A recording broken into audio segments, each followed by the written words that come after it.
So I want to talk about a subject that goes unspoken about quite a lot, okay? And it's a serious matter. I mean, just driving around now, I've been counting how many dogs I've driven around. I've been in the car for about 25 minutes and I've just counted 20 dogs. 21 if you want to be specific. Of those 21 dogs who've gone past, 17 of them are fat. Yeah? 17 of the 21 dogs were fat. Okay? And that was just in 25 minutes. We seem to have more fat dogs around than we do healthy looking dogs. Yeah? And it's abuse. It is.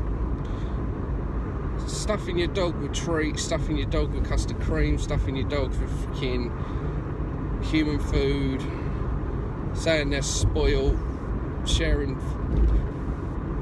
They're not. You're killing your dog with kindness, and that's not kindness. You dress it up however you want it, it's not. Okay, we've got a serious problem with obesity. Same with children. Yep. Dogs don't have control of their diet. Yeah. So you think of your typical Labrador that is a foodie. He's going to eat and eat and eat. You keep giving him custard creams, he's going to keep eating. Yeah. You give him scraps off your plate, he's going to keep eating. They don't have the brain capacity, just the same as a child, they don't have the brain capacity to regulate their diet. They don't.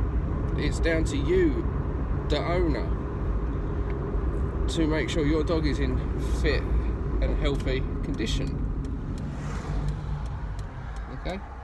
So, I don't understand why this seems to be going unnoticed. Yeah, because right now you've got organisations like Dogs Trust, organisations like the RSPCA, organisations like the Kennel Club.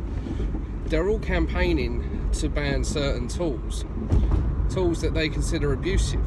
Yet, what are they doing to raise awareness about the real abuse, the real problem at hand? Yeah, because e-collars aren't killing dogs, guys. No, they're not. Prong collars aren't killing dogs. They're not. What's killing dogs is overfeeding them. Yeah, because a fat dog, right? A fat dog has difficulty breathing. A fat dog is more at risk of cancer, diabetes. Yeah, a fat dog is more at risk of problems with its joints. Yeah, having a dog that weighs 5 to 10 kilos plus, more than their ideal body weight, you're putting considerable danger on that dog. Yeah, you're putting its health at risk. Yeah, so, and the funniest thing is, a lot of these dogs are dogs that are going through training with positive only trainers and stuff like that. Yeah, all you've got to do is look at a few trainers that claim to be full treat and just look at their dogs. They have very little waste on them. A lot of them are overweight, and it's because of the notion we've got to give a dog a fucking biscuit for everything. Yeah, if you have an overweight dog, okay, it's your responsibility to sort that out, and you cannot hail abuse at anybody who's training their dog, whether or not you agree with their method. If you've got a fat dog, you can't, because guys, it is abuse, right? Dogs are meant to be athletic. Dogs are meant to be fit. Dogs are meant to be able to run around. If you've got Porky the pig that runs up a hill and then is blowing his fucking bollocks, that's not how a dog should be. Fat dogs, it's a real pandemic at the minute. And what organisations like the Kennel Club, like Dogs Trust, like the RSPCA, the ones that are campaigning to ban... Sorry guys, just got a phone call helping my buddy move today. But yeah, going back to what I said, guys, these organisations need to stop campaigning to have tools banned.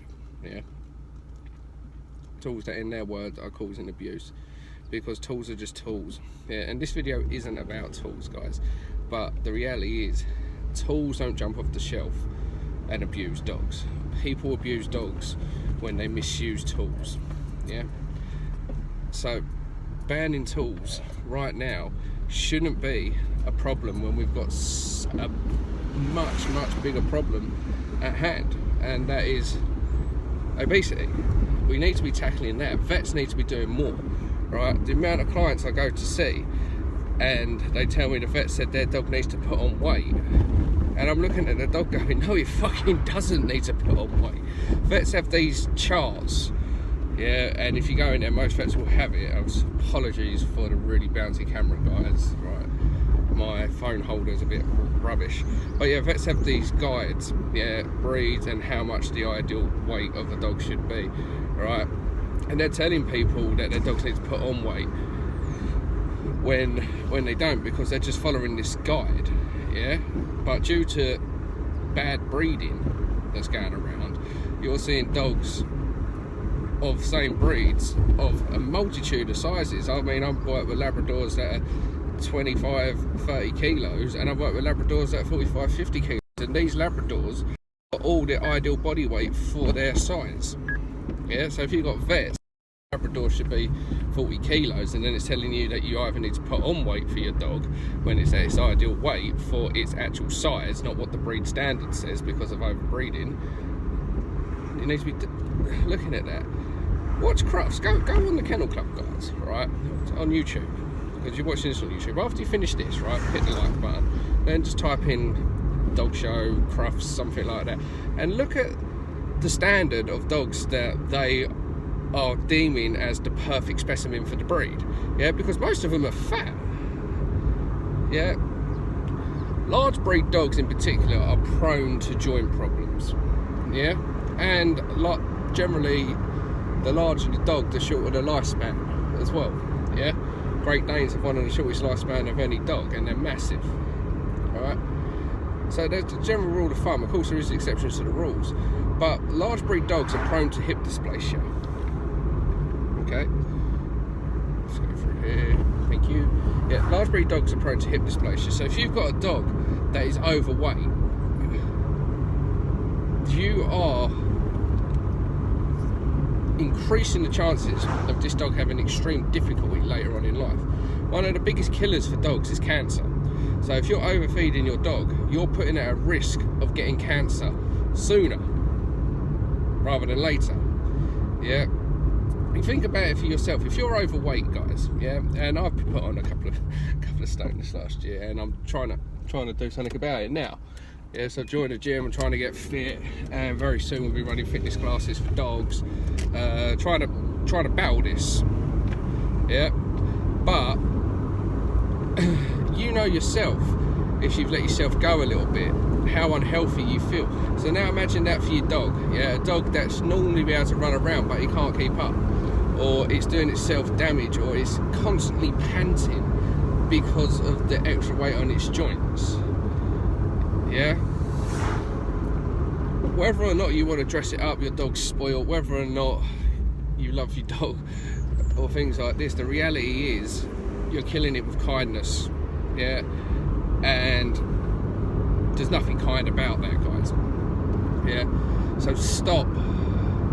If you're one of these people with a fat dog, stop judging other people. Yeah, and do something about your own dog. Do something to make your dog's life healthy, because dogs don't live long enough as it is, guys. They don't. Yeah, they have a short enough lifespan as it is. Don't shorten that lifespan because you want to spoil your dog to the point it can hardly fucking breathe. Yeah, so that's all I wanted to talk about today, guys. Oh look, there's another dog. That's weird. Got one fat, one skinny. How does that even happen? How do you end up with one fat dog and one skinny dog? Yeah. But it's a pandemic. Next time you're out, just have a look at some dogs. Yeah. Keep your dogs slim, guys. Keep them slim. Keep them healthy. Keep them active. Stop feeding them that kibble bullshit. Stop